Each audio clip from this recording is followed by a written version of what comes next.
सनितपुर जिल्ला दुलाराय बर' फरायसा आफाद लोगोसे एनडिबि प्रोग्रेसिव जॉइंट एक्शन कमिटि जयै बानजायनाय बे 27 जानुवारियाव जालांनाय बर' गोरोबथाखौ बरायनाय हाबाफारिखौ दैदेननाय सनितपुर जिल्ला एबसुनि आफादगिरि बे हाबाफारियाव बाहागो लाफैनो हानाय दुलाराय बर' फरायसा आफादनि आफादगिरि दिपेन बर' बे हाबाफारियावनो बाहागो लानो हानाय दुलाराय बर' फरायसा आफादनि बोसोनगिरि खुंख्रा स्वर्गियारि आमार बरसला समष्टि श्रद्धार विधायक लिम्बु डांगरिया बाहागो लानो हानाय बर' थुनलाइ आफादनि आरो गुबुन गुबुन आफादनि मानगोनां दैदेनगिरि नोंथांमोन आमार सांबादिक बन्धुসকল आरो सिबिनां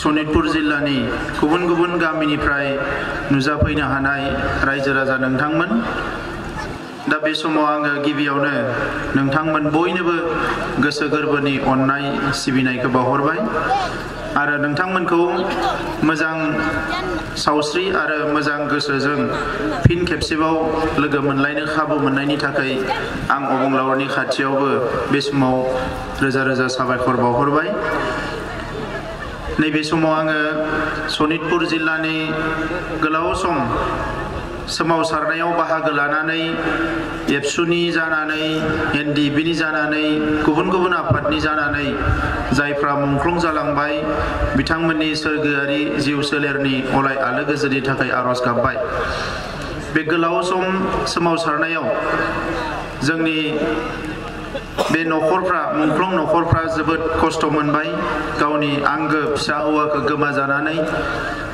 दा बिनि थाखायनो आङो मुंख्लं न'खरनिसिमबो गोसो गोरबोनि आंनि गोथौ दुखु मोननाय आरो अननायखौ आङो बे समाव फोरमायहरबाय बे गोलाव सोमावसारनायाव आर्मी पुलिसजों बायदिसिना साजा मोननांनाय बायदिसिना गाज्रि आखल दिन्थिजानांनाय अराय सम जोबोद मोनसे दुखु खस्थ'जों जिउ खुंनांनाय आइ आफा रायजो राजानिसिम आंनि गोसो गोरबोनिफ्राय आंनि खुलुमनायखौ आङो बे समाव बावहरबाय दा मानगोनां रायजोफोर सिगांनि बिबुंथिगिरि बिथांमोना जोंनि गोरोबथायाव मा दङ मा गैया बे गोरोबथाखौ जोङो मानो खालामनो गोनां जाखो बेफोर खोथाखौ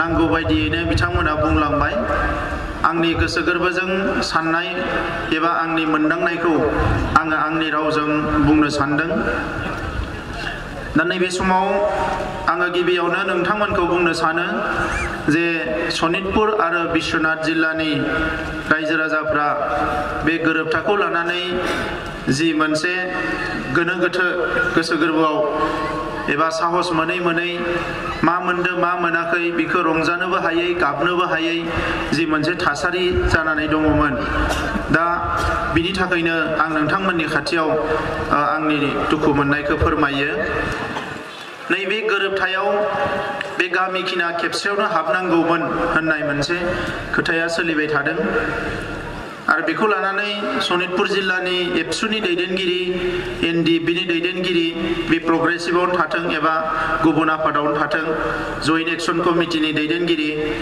बर'नि गुबुन गुबुन आफादनि दैदेनगिरि बिथांमोननि जेबो दाय गैया बयबो नारसिनदों गाबदों गोरोबथा जानायनि सिगाङावनो खोथाफोरखौ एफा एनै मिथिलायनानै बोरै जागोन बोरै जाया बुजिलायनायाव जोंनि लिडारफ्राबो जोबोद गाबदों जोंबो जोबोद दुखुजों माखासे खोथाफोरखौ सावरायदों दुलाराय बर' फरायसा आफादनि बिबानगिरिफ्रा बिश्वनाथ आरो सनितपुर जिल्लानि जोंजों अराय सम जोङो दंफायो जोङो लाफाबाय थादों रायलायबाय थादों आरो बिथांमोना आसामावनो रायलाय बा दिल्लीयावनो रायलाय बे सानब्रैसोखौ ओंखाम दै जानो हायै बायदि मोनसे थासारि जादों मानोना बेयो जोंनि हारिनि थैस' थांस'नि मोनसे बाथ्रा दा बेखौ लानानै दिल्लीयाव थांनाय एबा गुवाहाटीयाव थांनाय बे लिडारफ्राल' नङा गामि गफायाव थानाय गोबां मानसिफोरनियाव आंनि फन नाम्बार दङ बिथांमोना आंनो बयबो फन हरदों आं हानाय मानिखौ हमदों हायैखौ हमनो हायाखै आरो हानाय मानिखौ आङो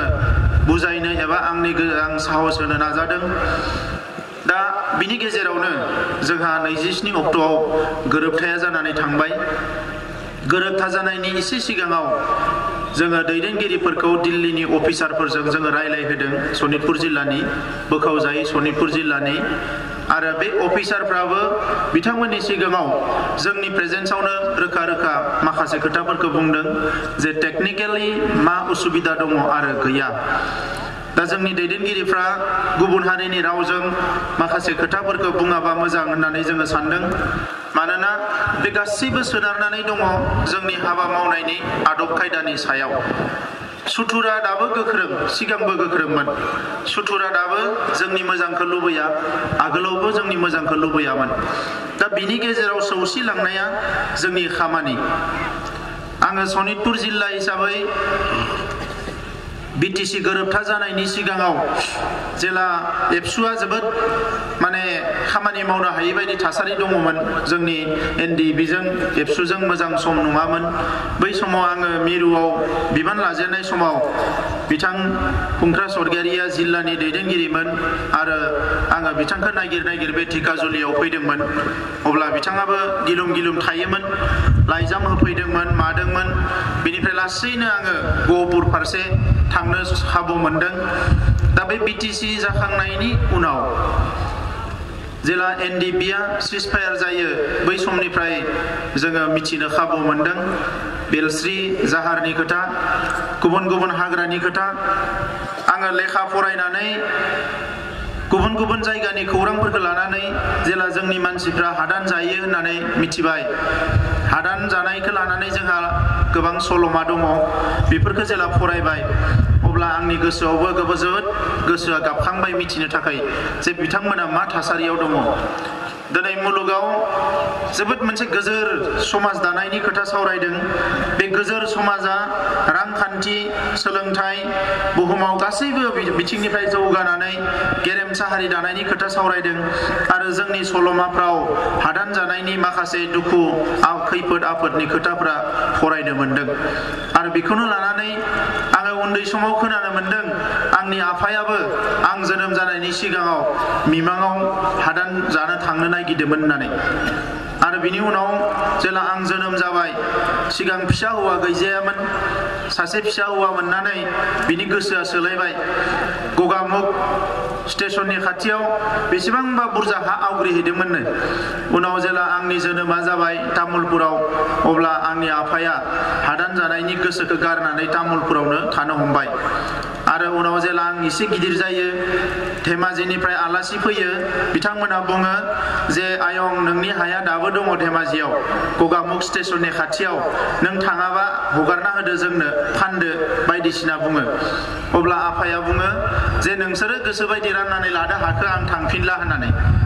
दा बै समनि खोथाफोरखौ, सल'फोरखौ मिथिनानै आङो जोबोद नायनो लुबैदोंमोन, सानदोंमोन गोसोआव। आरो बेबायदिनो जेला सम मोनो अब्ला आङो जनायाव थांनानै, जनायावबो आलासि दङ, धेमाजियावबो आलासि दङ, बै जायगाफ्राव थांनानै खामानि मावनो खाबु मोनदोंमोन आरो अब्लानो नायनो नाजादोंमोन।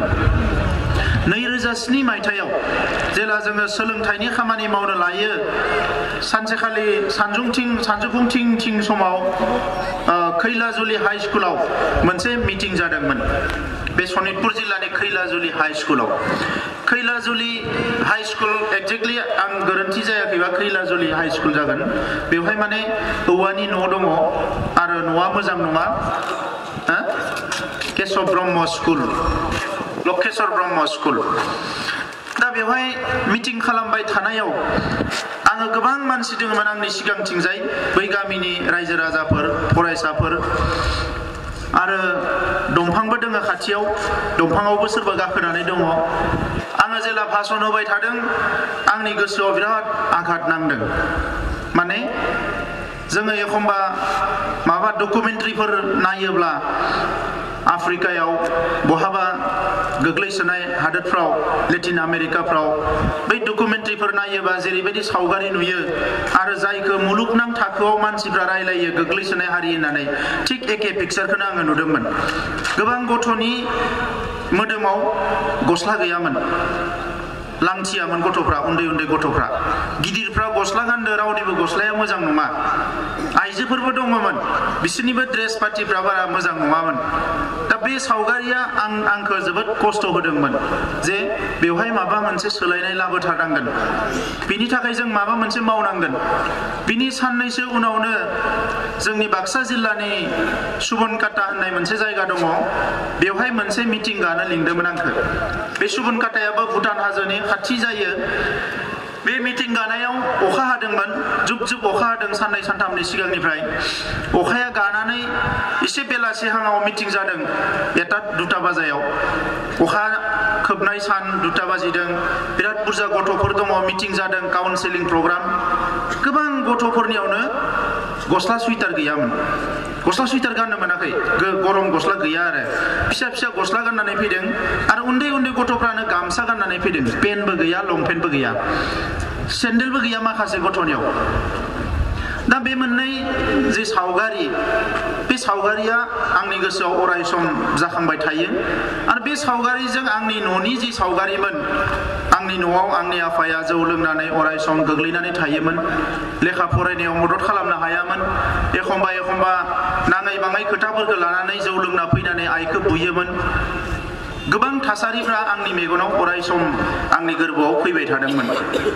दा बेखौनो लानानै नैबे सनितपुर जिल्लानि हानि जेंनाया जे जोबनांगो, सोलोंथाइनि जेंनाया जे जोबनांगो, बे ओनसोलफ्रा जे जोंनि बड'लेण्डआव हाबनांगो, बै खोथाफोरखौ लानानै आं पार्सनेलि आंनि गोसोआव बिराद मोनसे क्ल'ज, एकदम खाथि मोनसे सोमोन्दो आंनियाव फैदोंमोन। आरो बिनिखायनो थांनाय समाव जोङो गोबां धरना होबाय, रेलि खालामबाय, तेजपुराव रेलि खालामदों, धिकाजुलियाव हांगार स्ट्राइक खालामदों, बायदिसिना खामानि मावदों जोङो। कंग्रेस सरकारजों रायलायनानै तरुण गगैखौ लाबोनानै बेवहाय बालिपारायाव मानसि बुरजा बुथुमनानै बिथाङा लुबैनाय बायदिनो दिन्थिदों, जाहाथे हाखौ जों मोननो हायो।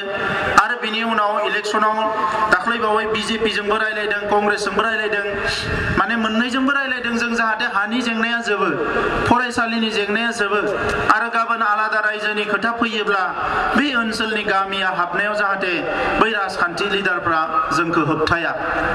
दा बेखौ लानानै आंनिनो लोगो बिश्वनाथ जिल्लायावथ' गोग्लैबाय दायो सोरबा सोरबा जोंजोंनो खामानि मावबोनाय, एखमबा जोंखौ दालाल होनदों, एखमबा बुंदों कंग्रेसनो फानबाय, एखमबा बुंदों बिजेपिनो फानबाय, बायदिसिना खोथाफोरखौ जोंखौ बुंदों। बुंग्रायाथ' बुंखायो नङा होमबा रायजोफोर, रावनिबो बुंनायखौ जों होबथानो हाया। नाथाय नोंनि बुजिनाय, नोंनि अननाय, नोंनि जि आन्डारस्टेन्डिं, बियो नोंनि गोरबो सिंनिसो खोथा। दा नंखायनो थामथि बड'लेण्ड सोमावसारनाय जानाय लोगो लोगोनो 2010 मायथाइयाव जोंनियाव गोबां सोंलु फैदोंमोन जे बिएससि जाबाय, बिएससिया थिग मथै जायाखिसै, साफा सानै लिडार जोनोम जाबाय, राजखान्थिगिरि जोनोम जाबाय, साफा सानैया फैसा गरसे गरनै मोनजाबाय। फिन बिटिसि जाबाय, बिटिसियावबो माखासे लिडार जोनोम जाबाय, बिएससिनिख्रुइ बिटिसियाव फैसाया बुरजा फैबाय, साफा सानैया माहाजोन जाबाय, बांसिन माहाजोन जाबाय। दा बेखौ लानानै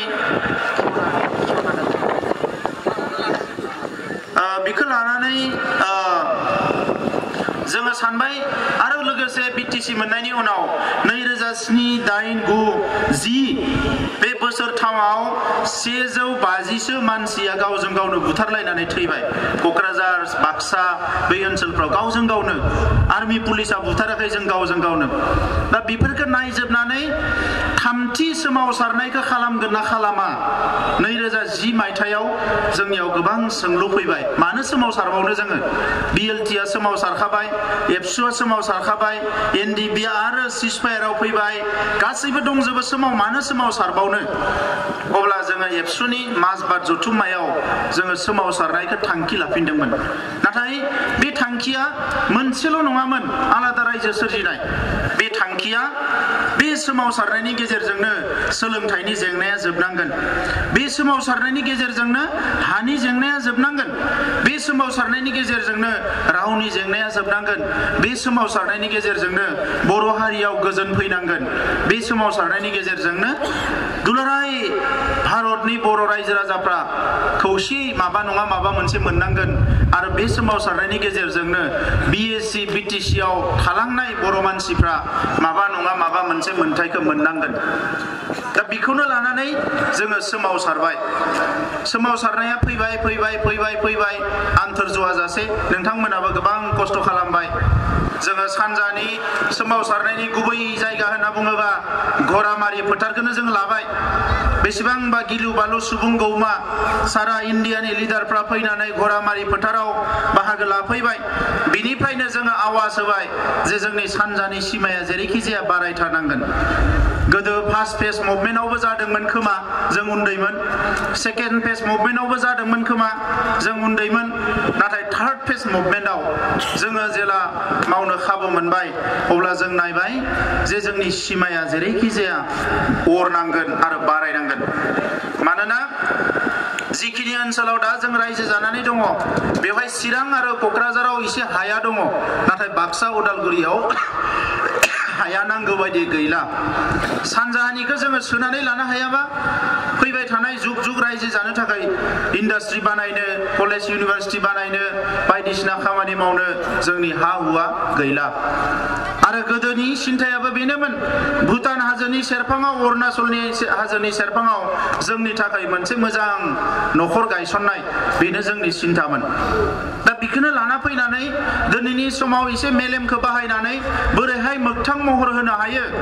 फारसेथिं जोंनो आलादा रायजो नांगौ, गुबुन फारसेथिं होग्राफ्रा होनो नागिरा। NDPनि सिजफायारा 12 बोसोर जाबाय।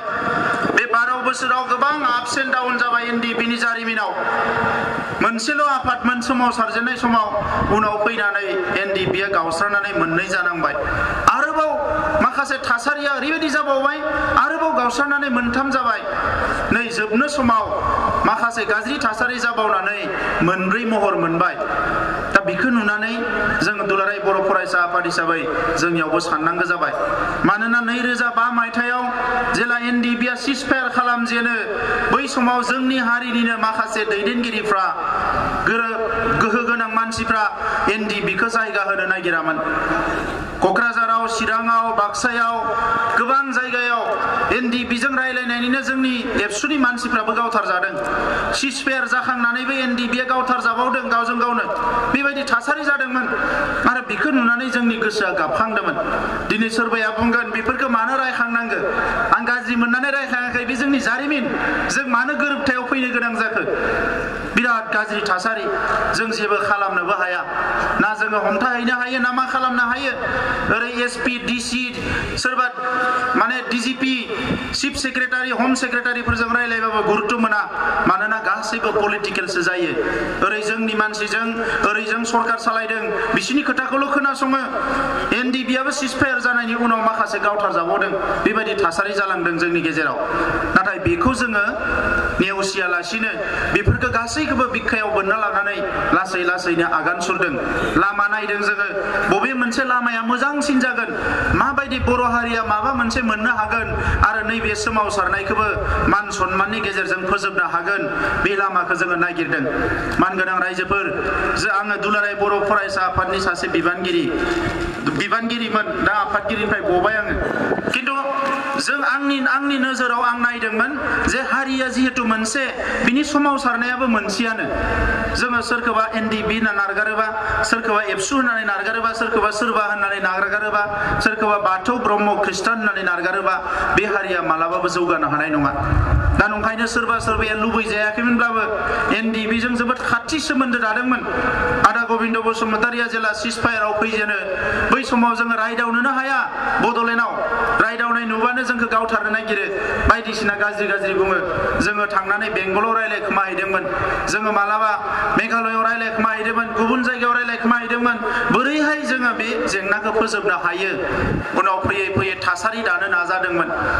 उनाव नुबाय जे गभर्नमेन्टआबो थासारिखौ दानो नागिरा, बोखावनोसो नागिरो। गभर्नमेन्टआ बोखावनो नागिरो आरो बोखावनो नागिरो, जोंखौ खाथियाव फैनो होआ मालाबाबो। दा बेखौनो जोङो नायै उनाव बुजिबाय जे बे जानाय नंला। बिनि गेजेर ससेयाव बिएनसि दाबाय, जोंनि सरकारफ्राबो माखासे रल लाबाय, जोंबो हगारना होनो गोनां जाबाय। मानोना बै समाव गोबां मानसियानो एसे रमान्टिसिजमाव थायो। जेलासिम नोङो अरखौ दाङा, अरा गुदुं ना गुसु मिथिया, दांबासो अर होननानै जों मिथियो। ओरैनोबा अरखौबो नायनो मोजां नुयो जोङो। थिग बेबायदिनो जोंनि सोमावसारनायावबो जाबोदों। जों जायजों गोखा गोखै मोनदों, सोरबाया बेखौ मालाबा गोदै होननानै सानदों। दिनैबो बेनो जाबाय थादों, दिनैबो बेनो जाबाय थादों। नाथाय मोनसे हारिखौ नोङो मोनसे थार लामाजों, मोनसे नंगुबै लामाजों, मोनसे प्रेक्टिकेलजों, मोनसे हार्डशिपजों, गोब्राबजों, माने गोखा गोखैजों नोङो जुजिलांनानै दायाबा हारिखौ दानो हानाय नङा। दा बेखौनो नुनानै जोङो मालाबाबो नागाराखिसै। 2013 मायथाइनिफ्राय जोङो सोमावसारजेनबाय ज'नो।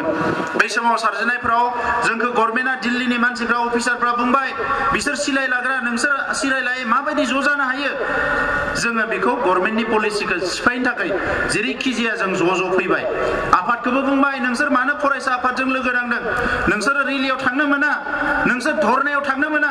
धरनायाव थाङोबानो, रेलियाव थाङोबानो लोगो लोगो आफादनोबो फन हरो जे नोंसोर मानो रेलियाव थांदों, बिदिबा नोंसोरखौ माने जोबना दोननाय जागोन बायदिसिना ट्रेनिं हरदों। नाथाय जोङो द्रोद थांबाय थादों। थाङै दिनैनि बे थासारियाव जोङो सफैनो हानाया। ओरै इन्टारलकिउटरजों बिथांमोना रायलायबाय, जोङो माने हम मिनिस्ट्रिनि माखासे अफिसारफोरजों रायलायबाय। गेजेर ससेयाव जोंखौबो इन्टारलकिउटरजोंनो सोनो नागिरदोंमोन। जों बुंबाय, जों बिजों रायलायबाबो जों खिन्थु हम मिनिस्ट्रिजों डाइरेक्ट रायलायनो मोननांगोन। जोङो माखासे लामाफोरखौ कायदा कुसल खालामबाय। 2014आव बिजेपिनो सापर्ट होनानै तेजपुराबो देरहाबाय। बै समाव जोंखौ गोबां सोंखारिबाय, एबसुआ राजनिति खालामदों, मा खालामदों। नाथाय बेवहाय जोंहा मोनसे खामानि जादों रायजोफोर। 2014नि बिजेपिनि इलेक्सन मेनिफेस्ट'आव जों देरहायोबा बर' जेंनाखौ सुस्रांगोन होननानै जों लिरहोनो हादों। बै समाव मानसिफ्रा बुंदोंमोन, बेयाव लिरनायजोंलाय मा जानो, जेबो नङा बियो, बिदि लिरनानै एबसुआ माने फैसा लाबाय, माबा लाबाय, फैसाखौल' नुबाय थायो। उनाव दिनै जोङो मिथिफैबाय जे मोनसे इसिबां गिदिर आफादनि मेनिफेस्ट'आव लिरनाया ओरैनो थांनो हाया। राजनाथ सिंहखौ जोङो हमबाय, आलुवालियाखौ हमबाय, बै समाव सुदांतु मित्ताल दङमोन, बिसोरखौ हमबाय।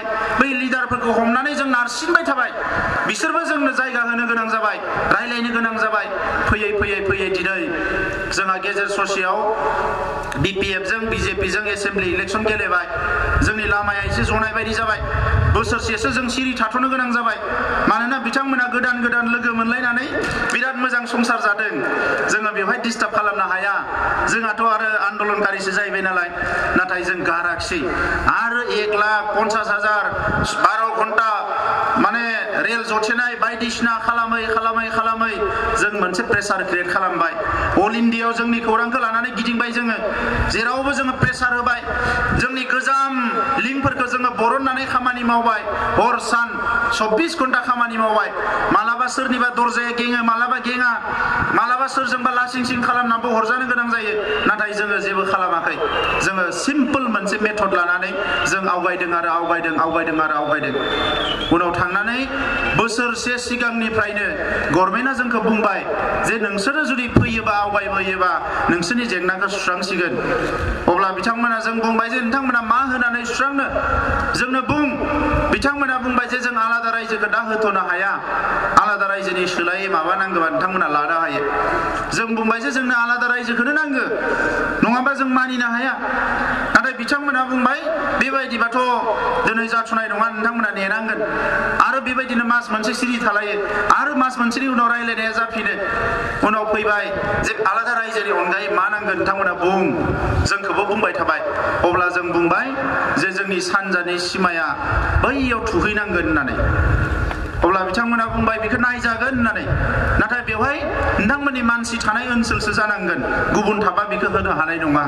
जों बुंबाय जोंनि मानसिखौनो बिदों जोङो, जारिमिनारि उनाव थाङै थुङै बिथांमोना मोनसे जायगायाव जाथाखौ थुनो नागिरबाय एसे गुसुं नैबेसिम थुयोबा लादो नोंथांमोना दानो होननानै जों बुंबाय नङा बैयाव जोंनि बिदा फंबायमोना खेबसेयावनो बेसेबा बुरजा दानथार जादों बेखौ गारनानै जों संसार जानो हानाय नङा जोंनो बिसिम होथारनांगोन होननानै आरो बिखौ लानानै बिराद मास मोनसे मोननै डिबेट बार्गेनिं हर सान थांदो आरो फैदों दानो गामिनि माबा मोनसे मेप बोलायबाय एनडिबिनि लिडारफ्रा एबसुनि लिडारफ्रा माबा मोनसे नायलायबाय बिखौ रायजो राजाफ्रा मिथियाखै आरो मिथिनोबो नाङा मानोना माखासे खोथाखौ मिथियोबा दावरावसो जायो दिनै सुथुरफ्रा नेगासिनो दोङो दा बेबायदिनो थाङै उनाव रायलायनानै मोनसे खोथाखौ गोरोबथायाव फैबाय थिग दङ नोंथांमोननि लुबैनाय बायदि गामिखौ सोनो हागोन नाथाय माखासे गामिखौ दाननांगोन जों नायबाय दानजायोना दानजाया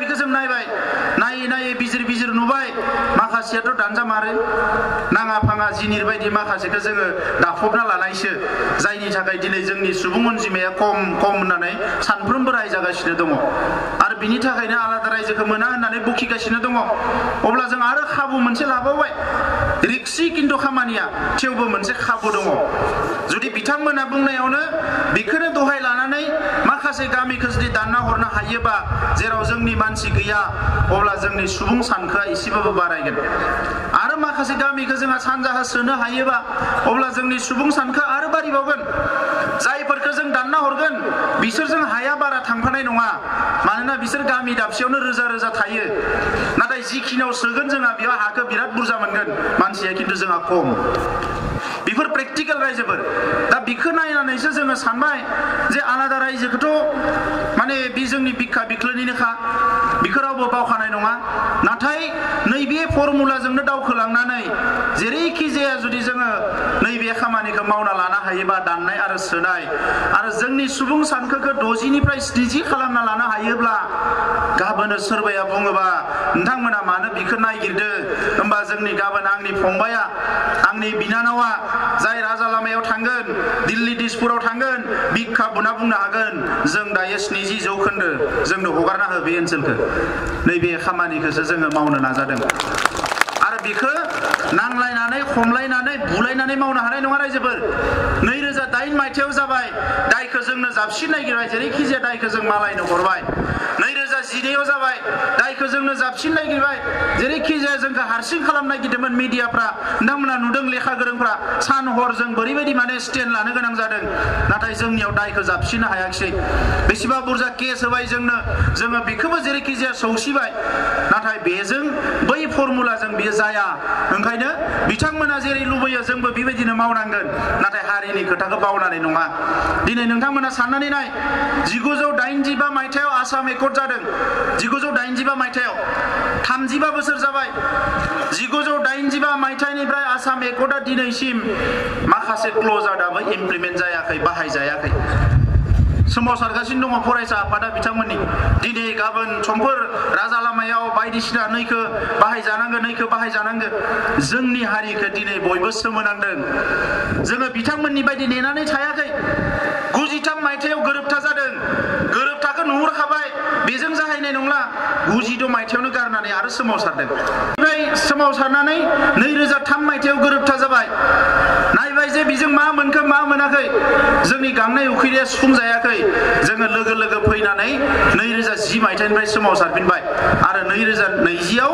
दिनै जोंहा मोनसे गोरोबथा जाफैबाय थारमाने बिथांमोना बे 35 बोसोराव खेबसे गोरोबथा जाबाय जोंहा खेबथाम गोरोबथा जाबाय बेखौनो भाइब्रेन्ट ससाइटि होननानै बुङो भाइब्रेन्ट जोङो ससाइटिया भाइब्रेन्ट जानांगौ मोनसे खोथाखौनो लानानै हमथाबाय थानाङा अबंलावरिया बुंदोंनो नोंनो मोनसे दरजाखौ माने गेङाबा नक खामबाय था मोनसे नङा मोनसे दरजाया गेंगोन आरो नोंखौ मालाबाबो अबंलावरिया थैनो होनाय नङा नाथाय नों जेला आदुवा बायदि मोनसे दरजाखौनो बुबाय थागोन बे दरजाया गेङा नोंहा समाबो ओरैनो थांगोन आद्रि जागोन आखायाबो नोंहा दुखु मोनगोन गासैबो स्ट्रेस जागोन दा नंखायनो रायजोफोर जोंनि लामा हान्थिनाया गोरोन्थि लामाजों थाङाखै जोङो थार लामाजोंनो फैदों दा दिनै जोंनि फंबाय बिनानाव जायफोर जोंनि रायजो राजाफ्रा लुबैदों जे गामिया हाबनांगौमोन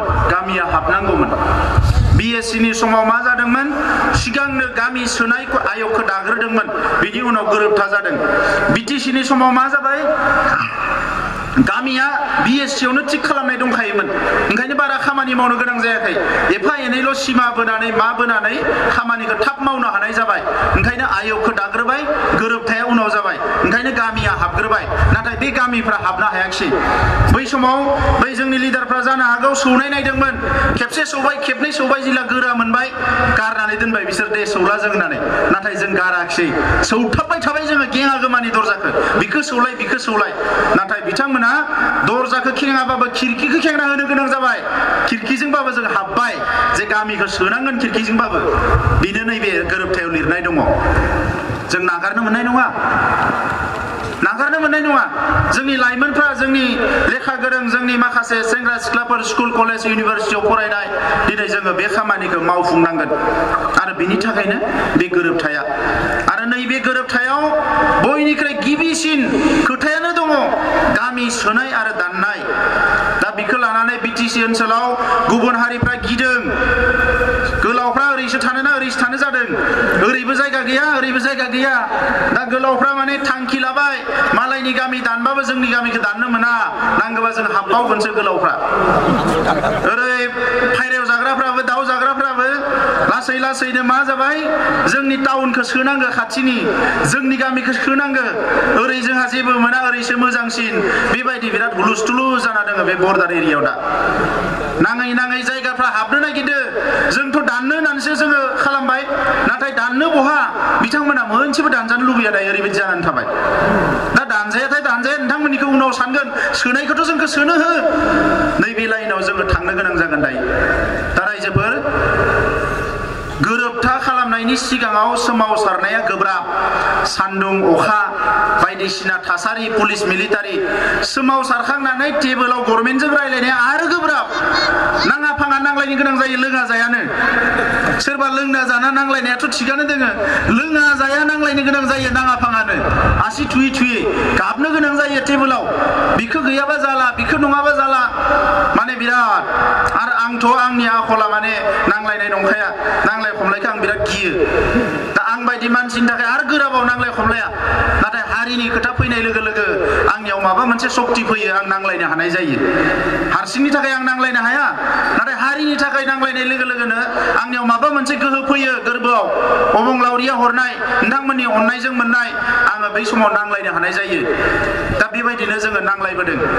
दानिया आरोबाव गोब्राबा जाबाय नांलायनानैथ' लाबोबाय नांलायखांनानै मोनखांनायनि उनाव बिखौ बाहायनाया आरो गोब्राबावनो सा सानजा भारताव गासै 30टा सक्ति दङ गोरोबथा दङ बे गोबां गोरोबथायानो इमप्लिमेन्ट जायाखै आरो बर'फोरनि गोरोबथायाबो इमप्लिमेन्ट जायैखायनो थाब सोमावसारफिननानै मोनथाम गोरोबथा खालामबाय जोङो ओंखायनो जोंहा गिनांगौ गैया बै समावनो रायलायखादों BSCखौ लानानै साननैसो जायै लोङै आराम माने मा होनो एसे रेस्ट लानानै आरो हान्थिबावगोन लामाया हान्थिलायबाय BTCखौ लानानै आरो हान्थिलायबाय दा नैखौ लानानै जों आरो हान्थिलायगोन दा सोरबा बुंदों मालाया बारा बुङाखै जोंहा हाग्रामा सारा बारा बुंदों बिटिआरआ मालाबा मोजां मालाबा गाज्रि ओरै थोरै उल्था फाल्थां दा रायजोफोर बे मुङानो बेसेबांबा गिदिरखा north eastern region Bodoland territorial region दिल्लीयाव मोनसे दङ NCR नेशनेल केपिटेल रिजन होननाय दिल्लीयाव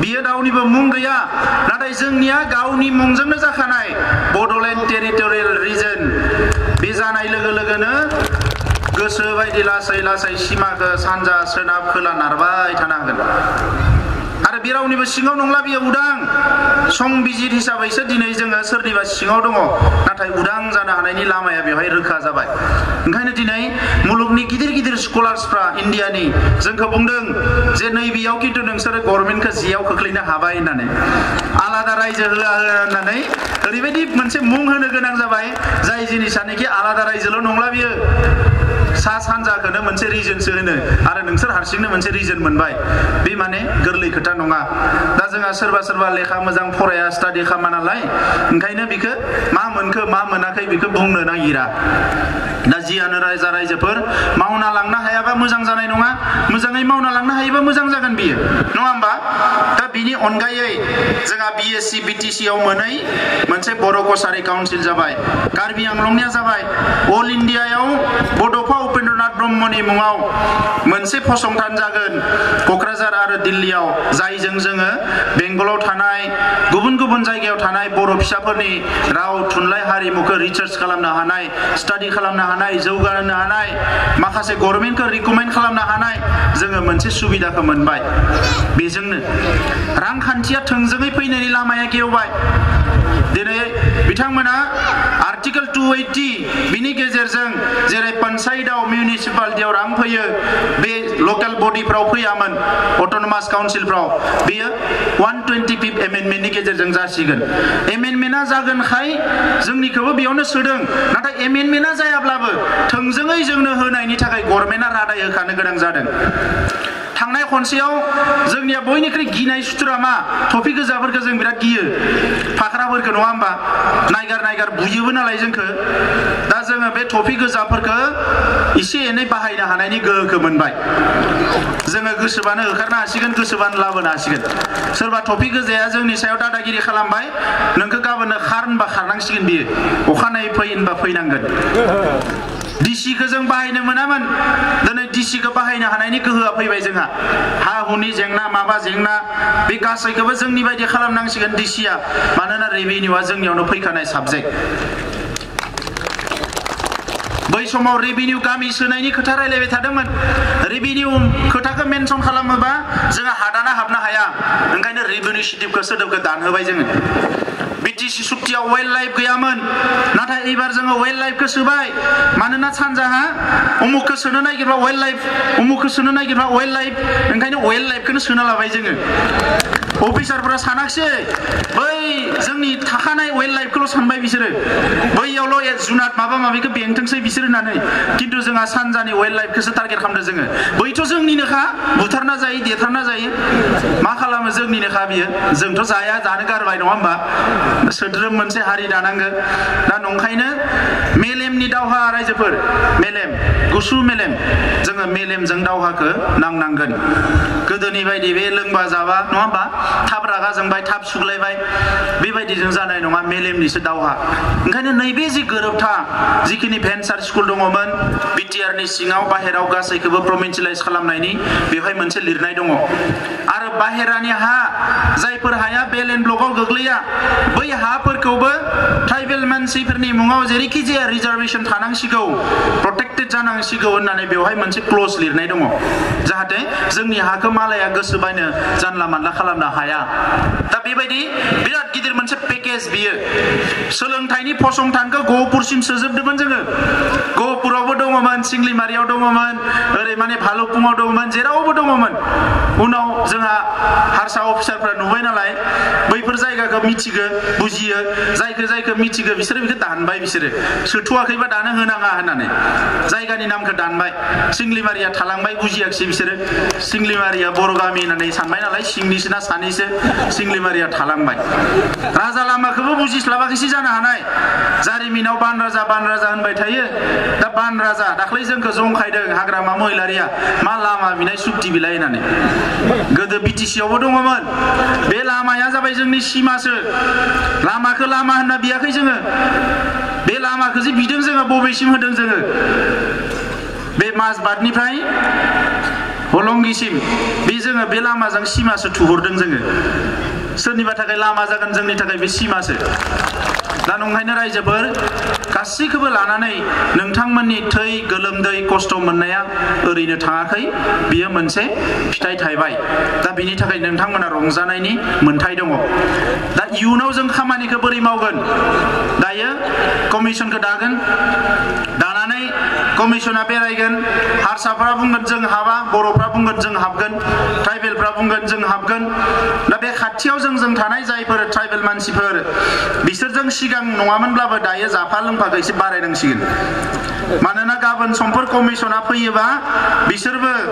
हाजोनियानो जा गाहायनियानो जा जोंबो हाबगोन होननानै जाहाथे लिरनानै होयो आरो बिसोर लिरथाराबा बिसोरनि मुङाव जोंनो लिरना होनांगोन नङा होमबा बेबायदियाबो जायो 2008 मायथाइयाव जोंखौ बांगाल बुथारग्रा होननानै फोरमान होनो नागिरदोंमोन जोङो बेसेबांबा मेम'रेन्डाम हरदों गोजौआव बिसिनि मुङाव थांनानै घटनायानो उल्था जाहैनायसै मुलुगाव मोनसे खोथा सोलिगासिनो दङ जो दिखता है वो बिकता है मानसिफ्रा नागिर नागिर बायनो थाङा नोंनि न'आव दाउ दोङो ना अमा दोङो गामियाव दाबो सोलियो नाथाय दायो मार्केटाव एडभार्टाइजजोंसो बायो जिनिसफोरखौ ओंखायनो जोङो बे खोथाफोरखौ जाहाथे गोसोआव लाखियो ओंखायनो नैबे समाव बे कमिसना फैगोन गामि दानगोन गामि सोगोन बे थांबाय थागोन बेखौ लानानै बारा होंगो दोंगो जानो नाङा आरो गावजों गाव माबा साननाय दोङोबा बेखौ बन्द खालामदो मोनसे हारिनि जांख्रिथाया सोमावसारनाया 500 बोसोरबो जानो हानाय जाय हारिया बेखौ नागारगोन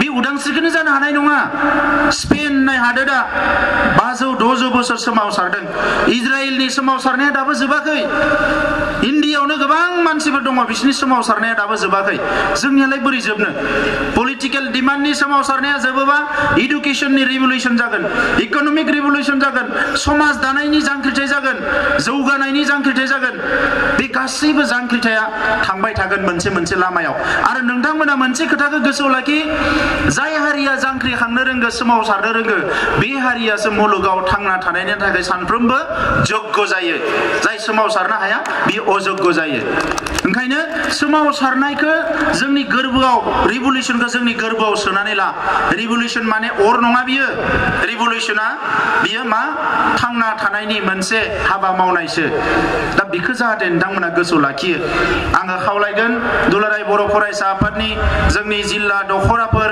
लोगोसे बे ओनसोलनि जोंहा माहारि आफादफोर एनडिबिनि बारग' दैदेनगिरिफोर जायफ्रानोखि एसेबां खस्थ' खालामनानै दिनै बेवहाय सफैनो हाबाय फैबाय थानाय समाव जों खौसेयै बे खामानिखौ मावनो नाजालांनांगोन रायजोफोर बयनिख्रुइ गिदिरसिना जाबाय एनडिबिनि जि सलुसन जानाया सनितपुर जिल्लाया बांसिन खस्थ' मोननांदों बे एनडिबिनि मुभमेन्टआव गुबुन जिल्लाया मोनाखै बेखौ होनाखै आङो सनितपुर जिल्ला हिसाबै गोबां खस्थ' मोनदों माइरं लांबाथाय गारना होयोमोन बे जोंहा बाटासिपुरथिंजाय मालाबा आइजोफ्राबो मालाबा खस्थ' मोननांदों बहाबा माबा मोनसे जाथाय जाबाय बिराद गाज्रि बुग्लि जाबाय जेला जानांबाय दिनै गासिबो जेलाव बेसेबांबा बुरजा मानसि दङ जोंहा ओरैनो जों मोनाखै बेखौ दा बिनि उनाव दिनै जे बेखौ मोनबाय जे दिनै एनडिबिआ फैनाय लोगो लोगोनो जोंनियाव आरो आर्मि पुलिसा न'आव नागिरनो हैनो हाला डिस्टार्ब खालामनो हाला बे जोंनि थाखाय मोजां जादों ना जायाखै बेसेबांबा मोनसे मोजां थासारि